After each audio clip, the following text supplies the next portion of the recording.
से आ चुके हैं एक नए और बहुत ही धमाकेदार धुआंधार ये वीडियो के साथ।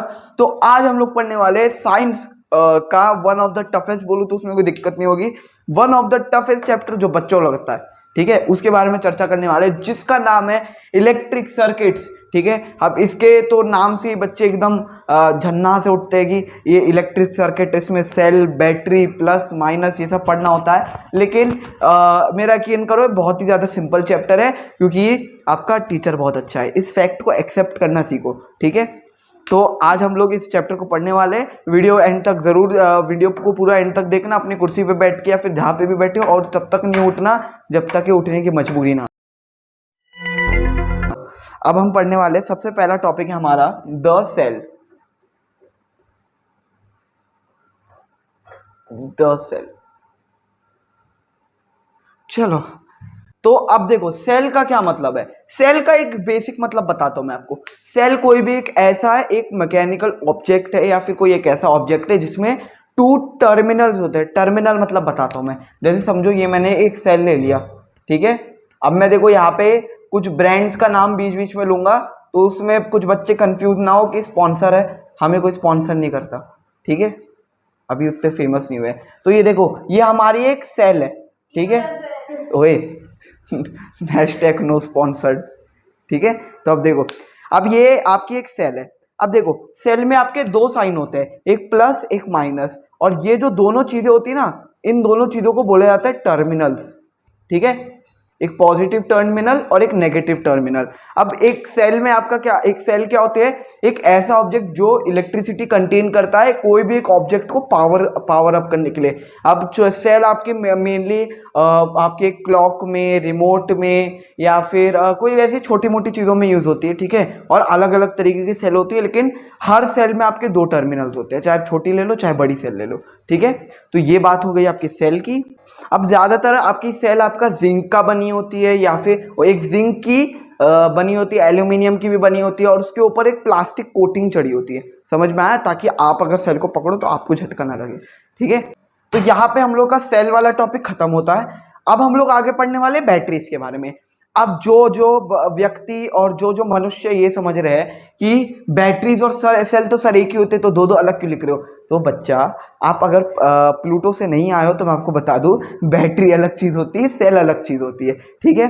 अब जैसे अगर एक आदमी आ रहा है मेरी तरफ, ठीक है, समझो डगागुर आ रहा है, तो मैं उसको सिर्फ ये बोलूंगा ना कि डगागुर मेरी तरफ आ रहा है। अब डगागुर कोई पूरी भीड़ लेके आ रहा है, तो मैं ये बोलूंगा ना कि लोगों का झुंड आ रहा है कि नहीं। तो वैसे ही आपका बैटरी का भी है कि एक सेल तो एक सेल है, लेकिन जब ग्रुप ऑफ सेल्स आ जाते हैं, ठीक है, बैटरी क्या होती है, ग्रुप ऑफ सेल्स। समझ में आया, group of cells combined in one thing is called a battery. Group of cells बोल दो या ग्रुप ऑफ कनेक्टेड सेल्स बोल दो, ये बात तो एक ही है, एक ही बात है, बस कनेक्टेड सेल्स लगा दिया मैंने, ठीक है। देखो अब देखो, अब बैटरीज का काम क्या है सर, देखो बताता हूं। अब जैसे मुझे एक बात बताओ कि कभी आपने कोई मूवी में देखा होगा, या अपने पापा मम्मी किसी को भी देखा होगा कि कभी वो बोलते हैं कि गाड़ी की बैटरी है ना, गाड़ी की बैटरी खत्म हो गई, या फिर वो क्या बोलते हैं, और बैटरी कहाँ यूज होता है, हाँ, इन्वर्टर की बैटरी डाउन हो गई, है कि नहीं। फिर आपका फोन में बैटरी डाउन हो गई, है कि नहीं, तो उसमें आपका बैटरी टर्म यूज होता है, उसमें सेल टर्म नहीं यूज होता। अब अगर तुम गाड़ी में सेल लगाओगे ना, तो तुम्हारी गाड़ी पैदल चलने वाले से भी ज्यादा धीरे चलेगी, समझ में आ रहा, गाड़ी चलेगी नहीं, फट जाएगी उधर ही। क्योंकि अब जैसे सेल आपका क्या करता है, छोटी मोटी चीजों को ही ऑपरेट कर पाता है कि नहीं, कि आपका उसमें क्या बोलते हैं, रिमोट को ऑपरेट कर दिया, छोटी चीज है कि नहीं। फिर आपका क्लॉक को ऑपरेट कर लिया, वो भी छोटी चीज है। लेकिन आपको वो बड़ी बड़ी चीज, जैसे आपका कोई ये हो गया, आपका कूलर हो गया, ठीक है, या फिर आपका कार हो गई, उनके लिए आपको बड़े ग्रुप ऑफ सेल्स लगती है, समझ में आया, एक ही उसमें, तो फिर आपको बैटरी लगती है उन चीजों के लिए। समझ में आई मेरी बात, ठीक है। तो अब बैटरी और सेल टर्म में कंफ्यूज मत होना। बैटरी मतलब ग्रुप ऑफ कनेक्टेड सेल्स, जो कि आपके बड़े ऑब्जेक्ट जैसे कार वगैरह के लिए यूज होती है, और सेल मतलब एक छोटा सा सेल, ठीक है। अब यहाँ पे आपका बहुत सारे मतलब ये है ना आपके बहुत सारे बुक में एक्सपेरिमेंट्स दे रखे हैं, उनको आप रीड कर लेना एक बार, ठीक है। और उसमें भी एक्सपेरिमेंट से भी क्वेश्चन आता है। एक्सपेरिमेंट मेरा बता के कोई मतलब नहीं है, क्योंकि ये सब आपके, अब मैं बताऊंगा ना तुम लोगों को एक्सपेरिमेंट, तो तुम बोलोगे अरे सर ये तो हम बचपन में किया करते थे। जैसे अगर आपका एक बैटरी है तो बैटरी में दो, अब बैटरी में आपके सेल की ही बात कर रहा हूँ, बैटरी की बात कर रहा हूँ। बैटरी आपने ऐसी सी देखी होगी, ऐसी ऐसी बड़ी सी होती है और उसमें ऐसे दो ये लगे रहते हैं, देखिए ऐसी। और इसमें से आपका एक वायर लगाते हो, ठीक है, और उसमें आपने एक लगा दिया मोटर, ठीक है, और उस मोटर पे ऐसे पंखा लगा दिया, वो पंखा घूम रहा है। और अब ये तुम लोग अंदर से सोचोगे, ऐसे बनाने के बाद बच्चे सोचते हैं ओहो हो साइंटिस्ट, है ना। और जाके मम्मी को बताते हैं अरे मम्मी मैंने एक इन्वेंशन करा, एक्सपेरिमेंट करा है कि नहीं। Infinite bed. हाँ तो फिर बहुत बच्चे सोचते हैं कि अरे बाप रे बहुत तगड़ा एक्सपेरिमेंट कर लिया। हाँ तो ऐसी यही आपका एक्सपेरिमेंट, सेम टू सेम आपका एक्सपेरिमेंट इसमें दे रखा है, जो कि मेरे ख्याल से पूरा एक पैराग्राफ दे रखा है। तो उसको रीड करने से अच्छा मैंने बता दिया, आप एक बार रीड कर लेना फिलहाल, उसमें 2-3 चीजें अगर दे रखी हो तो, ठीक है। अब आगे बढ़ते हैं। Using a cell, using a cell ना कि uses of cell. Uses of cell तो आप घर पे ही देख सकते हो, जाके मम्मी से पूछ लेना। अब जैसे देखो, अब हम लोग पढ़ने वाले यूजिंग अ सेल के बारे में, ठीक है। अब यूजिंग अ सेल यानी एक सेल को हम लोग कैसे, अब जैसे हम सेल को यूज कर रहे हैं तो कोई छोटा इक्विपमेंट लेते हैं, जैसे समझो मैंने एक बल्ब ले लिया, ठीक है। ये आपका क्या एक बल्ब है, ठीक है।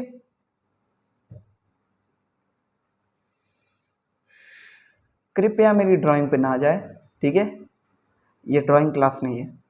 हाँ तो अब देखो यहाँ पे एक बहुत इंपॉर्टेंट टर्म यूज हुआ है कि बल्ब के अंदर है ना, इधर से एक कनेक्टेड एक ऐसी सी वायर टाइप कुछ होती है, ठीक है। और यही मेन चीज होती है, इसको बोला जाता है एक फिलामेंट, ठीक है। और सर ये किस चीज की बनी होती है, वैसे आपके काम का नहीं है लेकिन मैं आपको बता दूं, ये आपके टंगस्टन की बनी होती है। टंगस्टन की क्यों सर, हम ऐसे लोहे की नहीं बना सकते, क्योंकि देखो अब बताता हूं मैं आपको पूरा खेल, कि एक आपका सेल लगता है, ठीक है। सेल से आपका क्या होता है, वो इस वायर को गर्म कर देता है, और इसको गर्म करने के बाद ये जो वायर होती है ना, आपने कोई भी मेटल को देखा होगा गर्म होने के बाद एकदम वायर येलो, थोड़ा पहले वो येलो होता है, फिर रेड, फिर ब्लैक, मतलब ऐसे ऐसे होता है ना। तो जब वो एक टाइम पे जाके हीट हो जाता है तो एकदम येलोइश सा हो जाता है कि नहीं, एकदम चमकने सा लगता है मेटल। तो वैसी ये उसको, इस टंगस्टन मेटल को उतने टाइम तक की हीट करती जब तक एकदम येलो हो जाए, समझ में आ रहा है। और येलो होने के बाद ये एकदम चमकने लगता है। फिर ये यहाँ पे इसके बाहर ग्लास लगा होता है, क्या लगा होता है, ग्लास। इस ग्लास की वजह से आपका क्या होता है, ये लाइट हर जगह पे रिफ्लेक्ट हो जाती है। समझ में आई मेरी बात। और टंगस्टन हम क्यों यूज करते हैं, टंगस्टन इसलिए यूज करते हैं क्योंकि टंगस्टन का मेल्टिंग पॉइंट बहुत ज्यादा होता है, यानी कि टंगस्टन आसानी से मेल्ट नहीं होता। अगर आपने एल्यूमिनियम यूज कर लिया तो बल्ब जलाते से ये जो मेटल है ना, ये गर्म होते से मेल्ट हो जाएगा। समझ में आया, इसलिए हम लोग टंगस्टन यूज करते हैं। देखो ये जो चीज होती है ना, ये आपका होता है क्या, मेटल केस, ठीक है। ये आपका क्या होता है, मेटल केस। और इसके जस्ट नीचे एक ऐसी सी कोई चीज बनी होती है ब्लैक कलर में, मतलब इसको बोलते हैं आपका मेटेलिक टिप, ठीक है, मेटेलिक टिप। और यहीं पे आपका पूरा सेल का खेल होना है कि आपका सेल इसमें इंसर्ट होगा और इधर से आपको पावर अप करेगा बल्ब को, ठीक है। ये जो मेटल केस है इसके अंदर 2 थिकर वायर्स और होती है, फिर वो थिकर वायर मतलब ऐसी सी ये वायर जाती है, ठीक है। और ये एक जाके वायर पे कनेक्ट होती है, और ये जो एक वायर होती है ये फिर आपका सेल से कनेक्ट होती है। समझ में आई मेरी बात, ठीक है। अब ये मत बोलना कि सर हम लोग तो बल्ब लगाते हैं तो ऊपर पहले से एक चीज दे रखी होती है ना, फिर उसके अंदर बस ऐसे बल्ब घुसाते हैं, ऐसे घुमा देते हैं, है कि नहीं, और फिर वो अपने आप चालू हो जाता है। क्योंकि ऐसा इसलिए होता है क्योंकि ये जो मेटेलिक टिप होती है ना, जब तुम अंदर बल्ब घुसाओगे तो ये मेटेलिक टिप अंदर की तरफ घुस जाएगी, ठीक है। और जैसे ही अंदर की तरफ घुस गई, इसका मतलब ये समझ लेना कि आपका जो सेल है इंसर्ट हो गई, ठीक है, बैटरी नहीं, सेल आपका इंसर्ट हो गई, और आप अब अपना बटन चालू करके अपना बल्ब ऑन कर सकते हो, ठीक है। ये आपका मालूम है क्या करता है, एक तरीके का लूप बनाता है, ठीक है। अब ये मत समझना कि सर ऐसे बस ऐसे से ये घुस जाता है क्या बैटरी आपका सेल, इसमें बैटरी बोल रहा हूँ बार बार, सेल घुस जाता है, ऐसा नहीं घुसता, ठीक है। ये आपका क्या करता है, एक लूप टाइप बनाता है। अब ध्यान से समझना, ये समझो आपका, ये आपका सेल है, ठीक है, ये आपका सेल है। तो इसमें जो वायर्स होती है ना, ये ऐसे के ऐसे ऐसे जाती है, तो अब देखो ये आपका एक तरीके से लूप बना रहा है कि इधर से आपका ये गया पावर, इधर से ऐसे गया फिर ऐसे गया, है ना। ये आपका एक लूप टाइप का बना रहा है ना। हाँ इसका मतलब ये नहीं कि इन्फिनाइट बैटरी है वो, ठीक है। तो अगर तुमने पाथ में जरा सा भी ब्रेक किया या फिर वायर में छेड़ पकड़ की, ठीक है, तो फिर तुम लोग का बल्ब नहीं जलेगा। फिर मुझे मत बोलना कि ये एक टीचर मास्टर था इसने आके मुझे बता दिया और बल्ब नहीं जल रहा हमारा, ऐसे मुझे मत बोलना। खुद पहले छेड़ पकड़ मत करना उसके साथ, ठीक है। और कोई भी टर्मिनल पे कनेक्ट कर दो, कोई फर्क नहीं पड़ता, दोनों बैटरी से कनेक्टेड होते हैं, ठीक है। हाँ तो अब हम लोग पढ़ने वाले हैं हम लोग का ये यूजिंग अ सेल पूरा खत्म हो गया, ठीक है। अब हम लोग पढ़ने वाले इलेक्ट्रिक सर्किट के बारे में। अब ये मत बोलना कि अरे सर इलेक्ट्रिक सर्किट अभी पढ़ रहे तो इसका मतलब पहले का क्या पढ़ रहे, सब बकवास हो गया। नहीं बकवास नहीं हुआ, ये सब हम लोग पहले का इसलिए पढ़ रहे थे ताकि ये सब चीजें इसमें काम आ सके, ठीक है। पहले का सब वो कुछ नहीं है, ठीक है।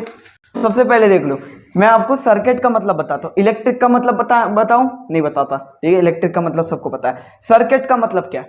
देखो जब आपका पूरा एक बैटरी, फिर आपका बल्ब और जितनी भी आपके इलेक्ट्रिक की जितनी भी चीजें, ठीक है, बल्ब बैटरी वगैरह, जब ये कनेक्ट होके पूरा एक तरीके का सिस्टम बना लेते हैं।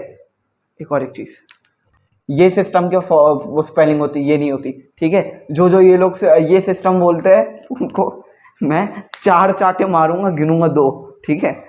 तो फिर सिस्टम ये यूज करे ना कि ये यूज करे। ये सिस्टम है आपका, क्या कहूँगा वैसे, हाँ ये वाला सिस्टम ना यूज करे, यही सिस्टम यूज करे, ठीक है।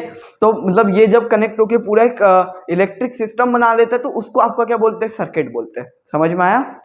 यानी इसमें भी यही बोला गया है कि जब आपका एक पाथ में एक इलेक्ट्रिक करंट या इलेक्ट्रिक सर्किट बनाया जाता है तो आपका इलेक्ट्रिक मतलब एक पूरा पाथ, और याद रखना आपका एक क्लोज्ड पाथ होना चाहिए कि वायर वगैरह में से बीच में छेड़ पकड़ करके उसको काट उठ मत देना बीच में से वायर, कि अरे हम देखेंगे वायर में से बिजली जाएगी तो देखेंगे हम लोग, है ना, कि थोड़ा सा दूर रख के देखते कि बिजली जाती कि नहीं। ऐसा मत करना वरना आपका बल्ब नहीं जलेगा, फिर मुझे आगे मत बोलना, ठीक है। तो जब आपका पूरा एक क्लोज्ड पाथ बनता है तब आपका इलेक्ट्रिक सर्किट कंप्लीट होता है, ठीक है। कंप्लीट मिनी तो हाँ, तो मैं यहाँ पे एक इलेक्ट्रिक सर्किट बना देता हूँ। हाँ तो ये देखो, ये मैंने एक बहुत ही खूबसूरत सा डायग्राम बनाया है, ठीक है। अब इसका तारीफ कर देना जल्दी से कमेंट में। तो देखो ये आपका समझो डगागुर सेल है, ये आपका जब आपका इससे कनेक्टेड है, ठीक है। और एक और एक चीज, जब भी सर्किट बनाओ तो प्लस माइनस जरूर लिख लेना, प्लस और माइनस, ठीक है। क्या अंदर मत लिखना, बाहर लिखना ज्यादा बढ़िया रहता है, ठीक है। और वैसे भी अभी मुझे बैटरी ये सेल और ये बनाना पड़ रहा है, वरना मैं जब इसमें क्या बोलते हैं, अब जब आगे की क्लासेस में ये वाले चैप्टर्स और ये टॉपिक्स को पढ़ोगे ना तो आपको एक अलग से सिंबल दिया जाएगा। ऐसे सा कुछ सिंबल होता है, चलो बाद में ही देख लेना, ठीक है। अलग से सिंबल दिया जाएगा। ये आपका देखो क्या बना रहा है, एक पूरा तरीके का एक लूप बना रहा है कि नहीं। तो अब देखो ये आपका इधर से जाएगा प्लस की तरफ से आपका करंट और माइनस में चला जाएगा, ठीक है। ऐसे ऐसे पूरा आपका एक क्या बना रहा है, लूप बना रहा है, ठीक है। तो अब यहाँ पे हो गया, अब मैं इसको मिटाता हूँ, आगे बढ़ते हैं, आप इसको नोट कर लेना, ठीक है। अब देखो, अब एक बार आपने जब वायर और ये पूरा सर्किट कंप्लीट कर लिया, ठीक है, ये पूरा जब आपने एक बार सर्किट कंप्लीट कर लिया तो आपका बल्ब जलता ही रहेगा। कब तक जलेगा सर? तब तक जलेगा जब तक आपका या तो सेल खत्म नहीं हो जाता, या तो आप इसको बंद कैसे कर सकते हो, आपको बीच में से या तो वायर हटानी पड़ेगी, ठीक है। वायर हटाओगे तब बंद होगा, या इसका एक और एक कन्वीनियंट वे है जो होता है अपना स्विच बटन, ठीक है। तुम वैसे बंद चालू करते हो ना, फिर एक बार को ऐसे बीच में आके अटका देते हो, अब बताओ जलेगा कि नहीं जलेगा, है कि नहीं, ऐसे। हाँ तो मतलब बटन होता है, तो बटन हाँ हैंग हो जाएगा, फिर तो सिस्टम हैंग हो जाएगा, है ना। तो मतलब यही आपका एक स्विच होता है जिससे आप बंद चालू कर सकते हो। तो मैं यहाँ पे क्या लिखूंगा, हाँ तो और क्या लिखूं, स्विच कैन ऑन ऑफ, ठीक है। यानी देखो स्विच आपका करता क्या है, स्विच आपका बस वायर्स को सेपरेट करने का काम करता है। यानी अब जब बंद करोगे उसे तो वायर्स को सेपरेट कर देगा। जब एक बार उसने वायर्स को अलग कर दिया तो आपका क्या होगा, करंट फ्लो नहीं होगा, है ना। करंट फ्लो नहीं होगा तो बल्ब नहीं जलेगा। फिर आपने स्विच ऑन किया तो वायर्स को उसने फिर से अलाइन कर दिया। अब फिर से अलाइन कर दिया तो क्या हुआ, आपका वायर्स में से करंट फ्लो हो रहा है कि नहीं, और करंट फ्लो हो रहा है तो आपका फिर बल्ब जल रहा है ना। समझ में आया पूरा खेल, ये पूरा खेल पूरा समझ में आया? अगर समझ में आया तो लाइक करिए, अगर नहीं समझ में आया तो फिर सब्सक्राइब करिए, है ना। ठीक है, तो अब आगे बढ़ते हैं। तो देखो अब हम लोग पढ़ने वाले electric circuit of a torch के बारे में। अब एक टॉर्च में कैसा इलेक्ट्रिक सर्किट होता है। हाँ, पहली बात, टॉर्च में 2 सेल लगते हैं। अब सर 2 सेल लगते हैं, कनेक्टेड है, तो आपका बैटरी है। हाँ कह सकते हो, है ना, बैटरी है, लेकिन आप इसको अगर 2 सेल बोलो, क्योंकि बैटरी आपका ग्रुप ऑफ सेल होता है। अब 2 में आप ग्रुप थोड़ी ना बनाओगे, है ना। ये इंडिया को वर्ल्ड कप खिलाने के लिए 2 लोग थोड़ी ना भेजोगे। वैसे ही आपका एक बैटरी नहीं बोलूंगा इसको, 2 ही सेल है इसमें, ठीक है। मैं यहाँ पे टॉर्च बनाना पड़ेगा मुझे, अरे यार। तो देखो ये मैंने आपका एक बहुत ही खूबसूरत सा और बहुत ही शानदार टॉर्च बना दी है, ठीक है। तो अब देखना इसके हम लोग वर्किंग को समझते हैं। पहली बात, आपका पीछे की तरफ होता है नेगेटिव, आगे की तरफ होता है पॉजिटिव, ठीक है। सेम इधर ही पीछे की तरफ होता है नेगेटिव, आगे की तरफ होता है पॉजिटिव, ठीक है, दोनों सेल्स में। फिर आपका क्या होता है, ऐसे सा देखो ऐसा बना होता है। और ये जो आपका ऊपर की तरफ मैंने ये जो स्विच बनाया ना, ऐसा है कि नहीं, ये जो चीज है ये आपका स्विच है, जो ऐसे ऐसे करते हो ना टॉर्च को, ऐसे ऐसे ऐसे ऐसे जो स्विच से चलाते हो, तो उसमें ये जो स्विच क्या करता है, सेम आपका जैसे आपका बल्ब का स्विच क्या करता था, आपका बस वायर को सेपरेट कर देता था, तो इसमें भी आपका बस वायर को सेपरेट कर देता है। सिंपल है कि नहीं। अब इसमें देखो ये एक छोटा सा बल्ब लगाता है इसमें, और ये छोटा सा बल्ब, इसको छोटा है तो ये मत समझना कि कम छोटा है तो कम है ना, ये बहुत ज्यादा लाइट देता है। और ये जो लाइट है ना, ये ग्लास जिसको आप रिफ्लेक्टर भी कहते हो, इसकी वजह से हर जगह रिफ्लेक्ट हो जाती है। समझ में आया, ठीक है। तो यहाँ पे हम लोग का electric circuit of a torch हो गया, ठीक है। मुझे अब तक यकीन नहीं हो रहा मैं कितनी अच्छा ड्राइंग करता हूँ सच में। आए हाय, my heart is warming up in the light of Roshni. My heart is melting. हाँ, लेकिन मेरे हार्ट का मेल्टिंग पॉइंट बहुत ज्यादा है। अब हम पढ़ने वाले कंडक्टर और इंसुलेटर के बारे में। अब देखो बुक से पहले मैं आपको बता दूं कंडक्टर क्या होता है, इंसुलेटर क्या होता है। कंडक्टर होता है जो करंट को फ्लो करने की परमिशन देता है, ठीक है। यानी वो आपका करंट कंडक्टर के थ्रू फ्लो हो सकता है। और इंसुलेटर क्या होता है यस, हाँ, करंट फ्लो, नो वो ब्लो लग रहा है। ठीक है, फ्लो है वो, नॉट ब्लो, फ्लो। कंडक्टर का क्या मतलब होता है, कंडक्टर का मतलब होता है वो करंट फ्लो करने की परमिशन देता है। इंसुलेटर का मतलब होता है करंट फ्लो करने की परमिशन नहीं देता। कुछ एग्जांपल दे दो सर, अभी लियो। अभी आपका जैसे पहला तो आपका एक कंडक्टर हो गया मेटल तो आपका करंट को फ्लो होने देता है, तभी तो वायर बनते हैं मेटल से। और इंसुलेटर का एक एग्जांपल ले लो, इंसुलेटर का एग्जांपल ले लो वुड, है ना, वुड के थ्रू आपका क्या बोलते हैं इलेक्ट्रिसिटी फ्लो नहीं करती। फिर रबर हो गया, रबर आपका उसके थ्रू आपका इलेक्ट्रिसिटी फ्लो नहीं करती, है ना। फिर आपका कंडक्टर में एक और कोई ले लो, वाटर के थ्रू आपका करंट फ्लो होता है बहुत तगड़ा, है ना, तो वो हो गया। तो ऐसे ही आपका कंडक्टर इंसुलेटर हो गया, ठीक है। कंडक्टर और इंसुलेटर में भी बहुत से आपके वेरिएशन है, जैसे good conductor, bad conductor, conductor और आपका इंसुलेटर तो इंसुलेटर दिया। जैसे गुड कंडक्टर में आपका आता है एल्यूमिनियम, है ना, क्योंकि बहुत ही अच्छा कंडक्टर है। फिर गुड कंडक्टर में आपका वाटर भी आता है, ठीक है। फिर बैड कंडक्टर में आपका क्या आता है, ग्रेफाइट है। ग्रेफाइट बहुत ही अच्छा गुड कंडक्टर है, ठीक है। बैड कंडक्टर कहाँ है फिर, चलो गुड कंडक्टर बता दिया मैंने, इंसुलेटर बता दिया, बैड कंडक्टर आप मुझे कमेंट में बताओगे, ठीक है। Let's go. हाँ, अब देखो बेटा हम देखेंगे इसके यूजेस। अब यूजेस देखते हैं।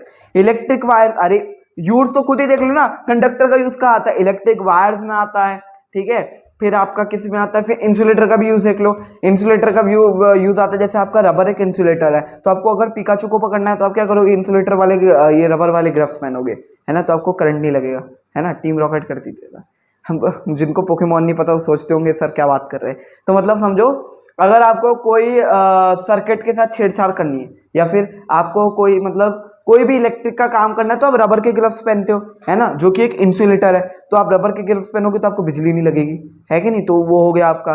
फिर आपको वायर, ताकि वायर में तो इलेक्ट्रिसिटी फ्लो करनी होती है, तो उसमें आप गुड कंडक्टर्स लेते हो, जैसे कि आपका ग्रेफाइट हो गया, कॉपर हो गया, कॉपर बहुत गुड कंडक्टर है, एल्यूमिनियम हो गया, ठीक है। वैसे वायर के जो ऊपर लगा होता है, वायर के अंदर तो हमारा गुड कंडक्टर यूज होता है जो मेटल होता है, उसके ऊपर जो प्लास्टिक कवरिंग लगी होती है वो आपका इंसुलेटर होता है। समझ में आया, वो आपका क्या करता है, हाँ, वो जो रबर का बैंड होता है वो आपका इंसुलेटर है, वो होता है आपका शॉर्ट सर्किट को कंट्रोल करने का काम आता है। अब शॉर्ट सर्किट क्या होता है सर?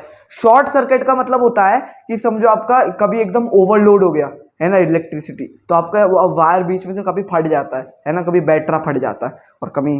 तो यहाँ पे हम लोग का एक बहुत ही मजेदार चैप्टर एंड होता है। तो अगर आपको कोई भी डाउट है, कोई भी क्वेरी है, तो आप कमेंट में जरूर पूछ सकते हैं। तो तब तक के लिए आप stay amazing, be amazing, goodbye from Aman amazing, bye.